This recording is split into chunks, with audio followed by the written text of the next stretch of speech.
नमस्कार, आप देख रहे हो रफ्तार मीडिया। मैं आपके साथ प्रियंका मलिक हाजिर। उत्तराखंड की तमाम छोटी बड़ी खबरें लेकर खबरों का रुख करेंगे, लेकिन सबसे पहले एक नजर हेडलाइंस पर। उत्तराखंड भाजपा में महेंद्र भट्ट की वापसी को लेकर चर्चाएं तेज। अध्यक्ष पद पर निर्विरोध निर्वाचित हो सकते हैं भट्ट। कल साफ हो जाएगी बीजेपी के नए बॉस की तस्वीर। पंचायत चुनाव में भाजपा ने किया जीत का दावा। मंत्री सुबोध उनियाल ने कांग्रेस पर साधा निशाना। कहा, विपक्ष के पास न कोई अभिमन्यु न कार्य योजना, फिर होगा हार का सामना। उत्तराखंड कांग्रेस के प्रदेश अध्यक्ष करण माहरा का बड़ा बयान। विधायक और मंत्री जैसे बड़े पदों से क्या इनकार, बीजेपी ने ली चुटकी। कहा, कांग्रेस में एक अनाड़ 100 बीमार जैसे हालात बरकरार।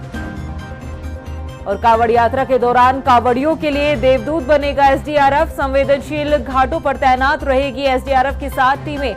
शिव भक्तों की भारी भीड़ के चलते डूबने जैसी घटनाओं का रहता है डर। हेडलाइंस के बाद बुलेटिन में खबरें विस्तार से। उत्तराखंड में महेंद्र भट्ट फिर से बीजेपी के प्रदेश अध्यक्ष बनने वाले हैं। इस बात की तस्दीक हम नहीं बल्कि नामांकन के दौरान सामने आई तस्वीरों ने की है, जिसमें सिर्फ महेंद्र भट्ट पर्चा दाखिल करते हुए नजर आए और उनके चारों तरफ मुख्यमंत्री पुष्कर सिंह धामी समेत दिग्गज नेता उनके कंधे से कंधा मिलाकर खड़े हुए दिखाई दिए। रिपोर्ट देखिए। उत्तराखंड बीजेपी की कमान एक बार फिर महेंद्र भट्ट को सौंपी जा रही है। इस बात की तस्दीक नामांकन के दौरान आई तस्वीरों ने की है, जिसमें महेंद्र भट्ट जब पर्चा दाखिल करने गए तो उनके साथ मुख्यमंत्री पुष्कर सिंह धामी शाना बशाना खड़े नजर आए। सारे सांसद पदाधिकारियों के हंसे चेहरों ने बयां किया कि महेंद्र भट्ट सर्वसम्मति की मोहर है, मतलब प्रधानमंत्री नरेंद्र मोदी और गृह मंत्री अमित शाह की हरी झंडी। बात सिर्फ इतनी ही नहीं जितनी दिखाई दे रही है। नामांकन जहां महेंद्र भट्ट को दोबारा प्रदेश अध्यक्ष बनाएगा, वहीं इस नामांकन ने उत्तराखंड की सियासी बयार में बह रही उन अफवाहों पर विराम देते हुए सीएम पुष्कर सिंह धामी के खिलाफ बिसात बिछा रहे बड़े बड़े क्षत्रपों के मुंह पर तमाचा मारते हुए ये सिद्ध किया है कि आज भी पुष्कर सिंह धामी का जादू हाईकमान पर कायम है। दिल्ली से छनकर आने वाली हवाओं की बात मानी जाए तो सीएम पुष्कर सिंह धामी ने गढ़वाल कुमाऊं और ठाकुर ब्राह्मण समीकरण को साधते हुए हाईकमान को 2 नाम सुझाए थे कि अगर महेंद्र भट्ट को दोहरी जिम्मेदारी के साथ दोबारा रिपीट ना करना हो तो एक पूर्व ब्राह्मण मुख्यमंत्री को अध्यक्ष बनाया जाए, और अगर कोई आपत्ति ना हो तो महेंद्र भट्ट को रिपीट किया जाए। तो पूर्व मुख्यमंत्री के नाम को दरकिनार करते हुए सीएम पुष्कर सिंह धामी की लिस्ट से महेंद्र भट्ट के नाम पर हरी झंडी दे दी गई। सूत्र बताते हैं कि इस सिलसिले में बीते दिनों हल्द्वानी में मुख्यमंत्री के खिलाफ बिसात बिछाने को बड़े बड़े दिग्गज एक साथ जुटे थे, जिसमें खासतौर पर वो बड़े नाम थे जो हाईकमान की ओर से बड़े पोस्ट के लिए पहले रिजेक्ट होकर पद से हटाए जा चुके हैं। उनके साथ ही कुछ वर्तमान दायित्वधारी और पदाधिकारियों ने जिस तरह दिल्ली में बैठी पुष्कर विरोधी लॉबी के इशारे पर बिसात बिछाने का काम किया, उसकी तपिश राजधानी तक देखने को मिली। और डैमेज कंट्रोल के लिए एक अधिकारी के साथ साथ मुख्यमंत्री को खुद मोर्चा संभालना पड़ा। उस लॉबी में ज्यादातर वही लोग हैं जो खुद प्रॉक्सी चीफ मिनिस्टर बनने का अरमान पाले हुए हैं और जिनको लगता है कि आज वो बड़े पदों से पैदल होकर नाम मात्र की प्रदेश की राजनीति में सिर्फ पुष्कर धामी की वजह से हैं। देखिए, उनके अध्यक्ष बनने के बाद हमने सभी चुनावों में हमको विजयश्री मिली है, संगठन का हमारा विस्तार हुआ है और एक सामान्य कार्यकर्ता से लेकर उनका एक लंबा राजनीतिक सफर है और उसमें सभी को साथ में लेकर संगठन की गति देने में संगठन शिल्पी के रूप में उनका बहुत बड़ा योगदान है। और इसी नाते आज उनके नामांकन पत्र को हम सब लोगों ने, मैंने और हमारे सभी सांसद गणों ने, अजय टंका जी भी, माननीय मंत्री जी भी यहाँ पर हैं, अन्य हमारे सांसद गण भी हैं, पार्टी के हमारे पूर्व मुख्यमंत्री गण हैं, सभी ने आज यहाँ पर नामांकन पत्र दाखिल किए। उनकी जाँच होगी और संभवतः कल रिजल्ट आएगा। खैर, शतरंज की इस बिसात पर और विरोधियों की चौसर पर सीएम पुष्कर सिंह धामी ने महेंद्र भट्ट को फिर से अध्यक्ष बनवाकर जबरदस्त मात दे दी है और ये धामी की राजनीतिक जीत के साथ ही ये साबित करता है कि हवाएं कुछ भी फैलाई जाए, आज भी मोदी और अमित शाह की पसंद मुख्यमंत्री पुष्कर सिंह धामी ही है। रफ्तार मीडिया के लिए देहरादून से ब्यूरो रिपोर्ट। वहीं उत्तराखंड बीजेपी के प्रदेश अध्यक्ष पद पर महेंद्र भट्ट के निर्विरोध निर्वाचित होने की चर्चाएं तेज है। ऐसे में मुख्य विपक्षी दल कांग्रेस ने भी चुटकी लेते हुए कहा है कि महेंद्र भट्ट पहले ही प्रदेश अध्यक्ष है और अब जब पार्टी ने उनको ही दोबारा प्रदेश अध्यक्ष बनाना था तो इतना तामझाम करने की जरूरत क्या थी। ये भाजपा का अंदरूनी मामला है। भाजपा किसको अध्यक्ष बनाती है, किसको अध्यक्ष नहीं बनाती, पूरी तरह से उनका इंटरनल मैटर है। उस पर हमारा टिप्पणी करना उचित नहीं है। लेकिन एक बात जरूर है, इतने दिनों से नौटंकी काहे को कर रहे थे। महेंद्र भट्ट जी को बनाना था, सीधा सीधा बोलते भाई, कोई अयोग्य व्यक्ति थोड़ी है वो तो प्रदेश के पहले ही अध्यक्ष हैं, राज्यसभा के मेंबर हैं, पूर्व विधायक हैं। अब उनको आप इस तरह से आपने पूरा सस्पेंस बना करके इतना, साहब एक नया अध्यक्ष मिल जाएगा 1 तारीख को। अब नया अध्यक्ष वही ढाक के 3 बात, महेंद्र भट्ट जी दोबारा से अध्यक्ष बन रहे हैं, उनका पर्चा भरा गया है, हमें कोई आपत्ति थोड़ी है। वहीं पंचायत चुनाव को लेकर बीजेपी अपनी जीत का दावा कर रही है। इसके साथ ही कांग्रेस पर भी निशाना साधने का काम किया जा रहा है। कैबिनेट मंत्री सुबोध उनियाल ने कहा कि कांग्रेस पर उन्होंने निशाना साधते हुए कहा है कि कांग्रेस के पास अब ना कोई अभिमन्यु बचा है, ना उनके पास कोई कार्य योजना है। उन्होंने कहा कि कांग्रेस 2 बार चुनाव हारने के बाद अब हताश और निराश है। कांग्रेस के पास कोई अभिमन्यु बच गया, कितना कोई योद्धा रह गए। कांग्रेस की जो स्थिति इस समय है, आप देख रहे हैं दोनों चुनावों में जो स्थिति लगातार 17 में और 22 में भी और उसके बाद भी जिस तरह कांग्रेस हताश निराश होकर के जिस तरह के बयान दे रही है, कहीं ना कहीं उनकी हताशा और निराशा का और एक तरफा आप देखिएगा, जब परिणाम आएंगे आपको दिखेगा एक तरफा सारे जिलों में भारतीय जनता पार्टी का कब्जा आपको सामने आएगा। उत्तराखंड कांग्रेस में इन दिनों हलचल काफी तेज देखने को मिल रही है और उसकी वजह है प्रदेश अध्यक्ष करण महारा का एक बड़ा बयान, जिसमें वो पद की लालसा ना रखने की बात कहते हुए नजर आ रहे हैं और उनके इस बयान के कई सियासी मायने भी निकाले जा रहे हैं। रिपोर्ट देखिए। राजनीति में नेताओं के बीच पद की लालसा या महत्वाकांक्षा समय समय पर देखने को मिलती है, जो भारतीय राजनीति में एक आम सी बात है। लेकिन उत्तराखंड कांग्रेस में इसके उलट देखने को मिल रहा है।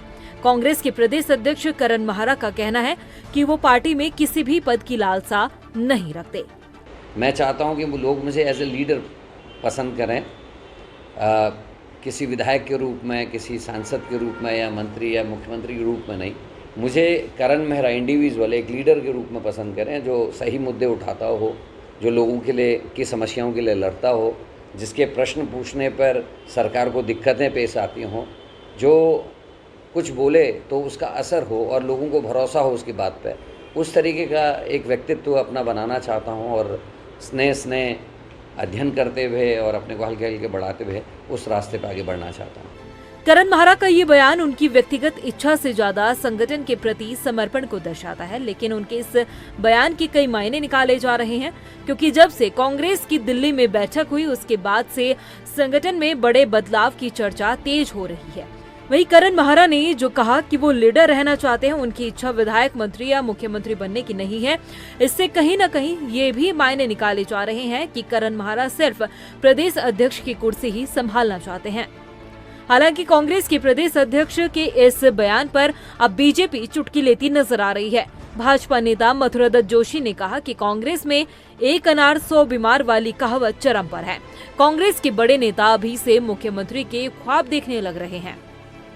देखिए, 1 अनार 100 बीमार की कहावत है कांग्रेस के अंदर, चरितार्थ भी हो रही है। हरीश रावत जी ने, आपने उनका बयान देखा होगा, वो किस तरीके का बयान दे रहे हैं। प्रीतम सिंह जी कुछ और कहते हैं, गुदियाल जी कुछ और कहते हैं, नेता प्रतिपक्ष कुछ और कहते हैं, और अध्यक्ष जी का भी बयान आया है।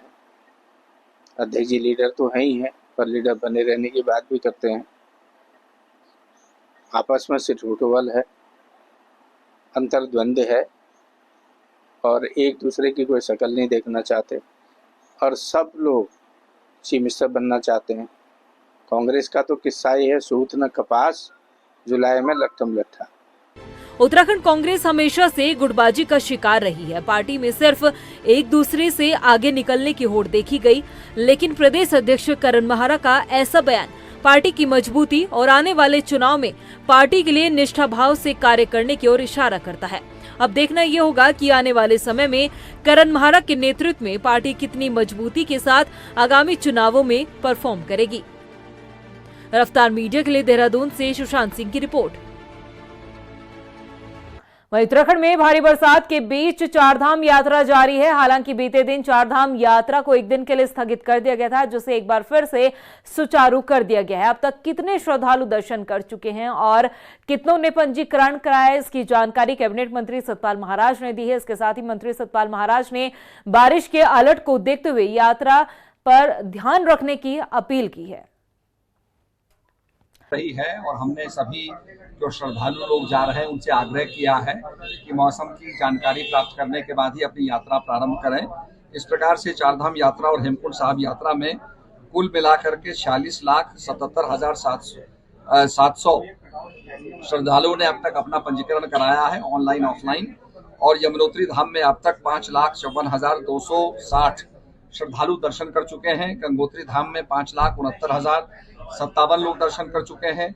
केदारनाथ धाम में 13,09,547 और बद्रीनाथ धाम के अंदर 10,83,990 श्रद्धालु दर्शन कर चुके हैं।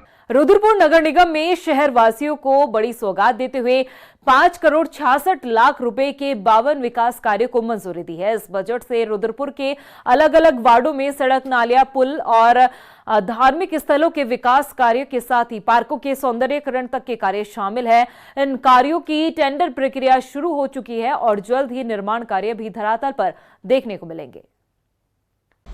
कि मैं मेयर बना हूं और मेरे मेयर बने हुए अभी 4 महीने पूर्ण हुए हैं। 5वां महीना हमारा 7 तारीख को पूर्ण होगा। अभी 5 महीने पूरे नहीं हुए हैं और हम लोग पहली बार अब निर्माण कार्य करने जा रहे हैं। अभी तक तो हमने चाहे स्वच्छता का काम हो, चाहे फॉगिंग का काम हो, लाइटिंग का काम हो, घर घर से कूड़ा उठाने का काम हो, वेंडिंग जोन का काम हो, जोनल ऑफिस के काम हो, इन कामों को आगे बढ़ाने का हमने काम किया था।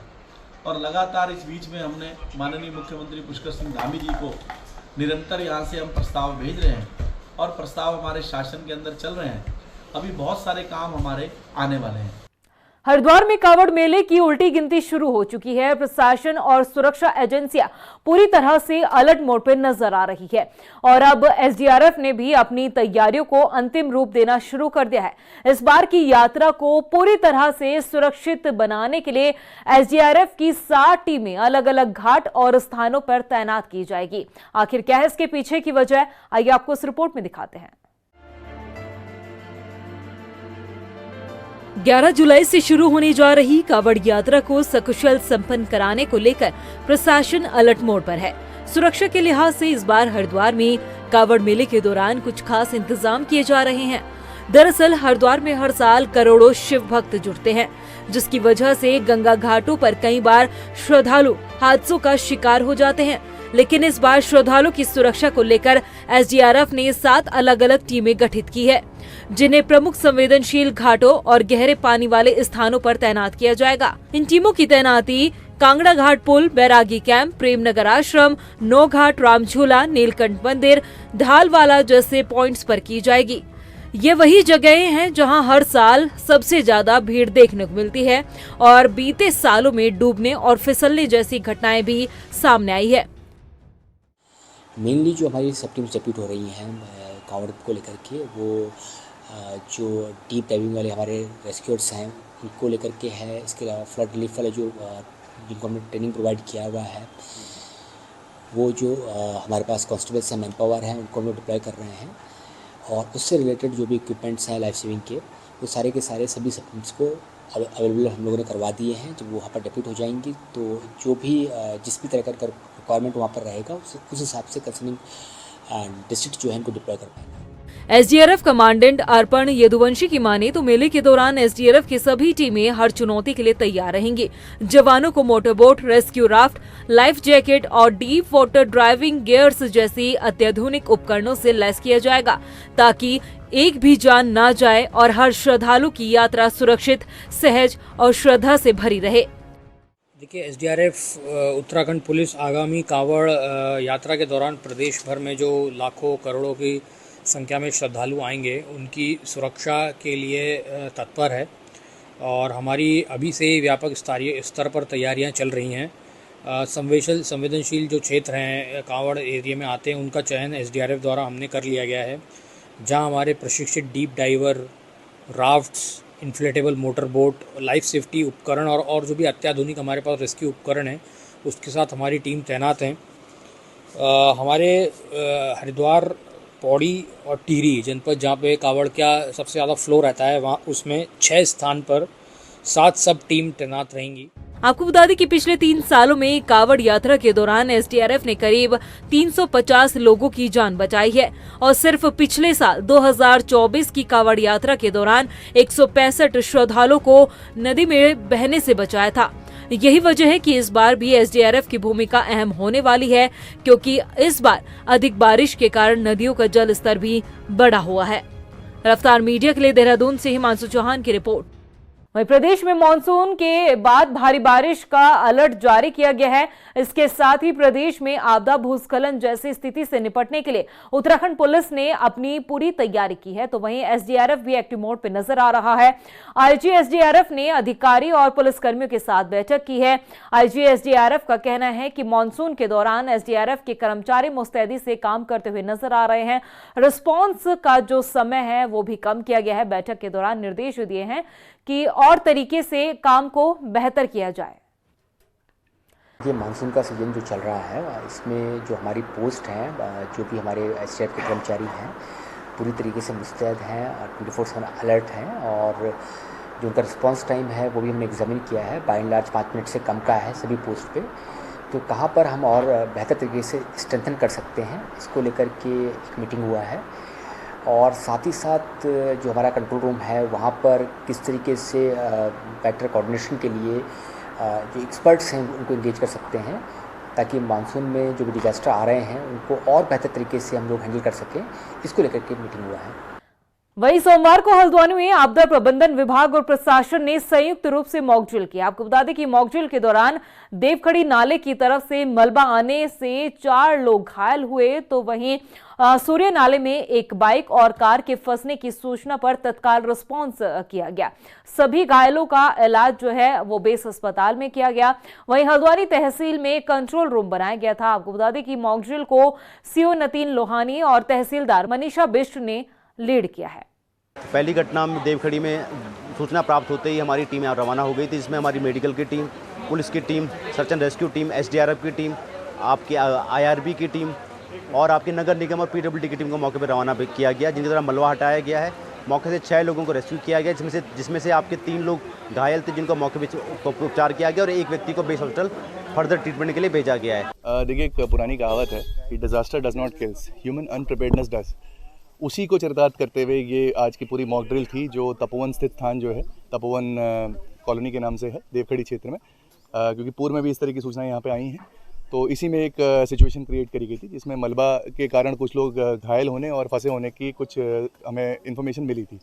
तो इसमें जनरली डिजास्टर की 3 प्रॉन्ग स्ट्रैटेजी रहती है, जिसमें डिजास्टर प्रिवेंशन, डिजास्टर मिटिगेशन और डिजास्टर रेस्टोरेशन की कार्रवाई होती है। यहाँ पे जो भी हमने कवायद देखी थी वो डिजास्टर मिटिगेशन की थी। वहीं गदरपुर में भी आपदा प्रबंधन विभाग ने बाढ़ प्रभावित अति संवेदनशील क्षेत्र में खतरे से निपटने के लिए मॉकड्रिल आयोजित की। इस मौके पर परगना मजिस्ट्रेट अमृता शर्मा ने बताया कि कुल्लाह स्थित हरिपुरा जलाशय में मॉकड्रिल के माध्यम से राहत बचाव कार्यों को उनकी निगरानी की गई। एसडीआरएफ, एनडीआरएफ, डॉक्टर की टीम, पुलिस प्रशासन और राजस्व टीम ने सहयोग किया। जो मॉक अभ्यास कराया गया, ये मॉक ड्रिल हमारे 4 स्थानों पे कराई गई। हरिपुरा डैम, हमारा हिमपुल इस्माइल काशीपुर में एक स्थान था, दूसरा हमारा नानक सागर डैम था, और अरविंद नगर में सितारगंज में कराई गई। इसमें ये देखा गया कि हमारी तैयारियां कैसी हैं, पूरी जगह उसका आकलन किया गया। ये हमें सिंचाई विभाग से सूचना प्राप्त हुई थी कि जलस्तर बढ़ रहा है, और इसमें लगभग 15 से 20 परिवार फंसे होने की सूचना थी, और कुछ फंसे होने की सूचना प्राप्त हुई थी, जिसके क्रम में 25 लोगों को, जिसमें 20 वयस्क और 5 अवयस्क को रेस्क्यू किया गया। इसके अतिरिक्त पशुओं में 10 बकरी एवं 6 भेड़ों का रेस्क्यू हमारे द्वारा किया गया।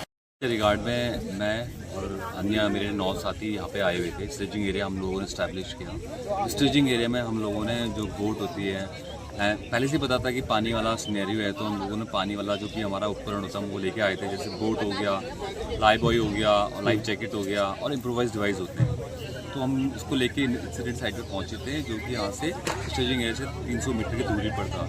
हमारे रेस्क्यूअर्स वहाँ पहुँचे और उन लोगों ने टोटल 25 लोगों को जो रेस्क्यू किया, उसमें से 20 अडल्ट थे, 5 चिल्ड्रन थे। वहीं भाजपुर के उप जिला चिकित्सालय में हो रही चिकित्सकों की कमी को लेकर समाजवादी पार्टी ने प्रदर्शन किया है और जमकर सरकार पर निशाना साधा। प्रदर्शन में शामिल समाजवादी पार्टी के नेता अरविंद यादव ने आरोप लगाया कि भाजपुर सामुदायिक स्वास्थ्य केंद्र जब से उप जिला चिकित्सालय बना है तब से मूलभूत सुविधाओं का अभाव देखने को मिला है। मरीजों को इलाज के बिना ही यहां से वापस लौटना पड़ता है और कई बार इलाज देने के बजाय हायर सेंटर रेफर किया जाता है। उधर अस्पताल के मुख्य चिकित्सक अधीक्षक ने भी माना है कि 22 डॉक्टरों में से सिर्फ 2 की तैनाती की गई है। वो उसमें आए थे कि यहाँ पर स्टाफ की कमी है और स्टाफ को भरा जाए जिससे कि अस्पताल अच्छे सुचारू रूप से चलता रहे। आप लापरवाही की आरोप लगा रहे हैं, लेकिन वो सर्पदंश की महिला थी, पहले सेंट मैरी गई थी, वहां से उन्होंने कहा कि ये अब इसमें कुछ नहीं बचा, ले जाओ, तो फिर उधर यहाँ ले आए। यहाँ भी देखा तो ब्रॉड डेडी थी, उन्होंने ईसीजी किया, ईसीजी पूरा फ्लैट था, उनका फिर भी मन नहीं भरा तो वो हंगामा काटने ने कहीं दूसरी जगह ले गए। बताना चाहता हूं, जिस प्रकार से आपने देखा होगा हम समाजवादी पार्टी के लोग लगातार जैसे कोई घटना घटती है हम उस पर सक्रिय रहते हैं, लेकिन पूरे उत्तराखंड के अंदर लगभग जो विपक्ष है वो बिल्कुल कहीं ना कहीं मित्र की भूमिका निभा रहा है। और प्रदेश की खबरों में इतना ही, फिर हाजिर होंगे कुछ और खास खबरों के साथ। तब तक के लिए मुझे दे इजाजत, लेकिन जाने से पहले एक नजर हेडलाइंस पर। नमस्कार। उत्तराखंड भाजपा में महेंद्र भट्ट की वापसी को लेकर चर्चाएं तेज। अध्यक्ष पद पर निर्विरोध निर्वाचित हो सकते हैं भट्ट। कल साफ हो जाएगी बीजेपी के नए बॉस की तस्वीर। पंचायत चुनाव में भाजपा ने किया जीत का दावा। मंत्री सुबोध उनियाल ने कांग्रेस पर साधा निशाना, कहा विपक्ष के पास न कोई अभिमन्यु न कार्य योजना, फिर होगा हार का सामना। उत्तराखंड कांग्रेस के प्रदेश अध्यक्ष करण महारा का बड़ा बयान, विधायक और मंत्री जैसे बड़े पदों से क्या इनकार, बीजेपी ने ली चुटकी, कहा कांग्रेस में एक अनाड़ 100 बीमार जैसे हालात बरकरार। और कांवड़ यात्रा के दौरान कांवड़ियों के लिए देवदूत बनेगा एसडीआरएफ, संवेदनशील घाटों पर तैनात रहेगी एसडीआरएफ की 7 टीमें। शिव भक्तों की भारी भीड़ के चलते डूबने जैसी घटनाओं का रहता है डर।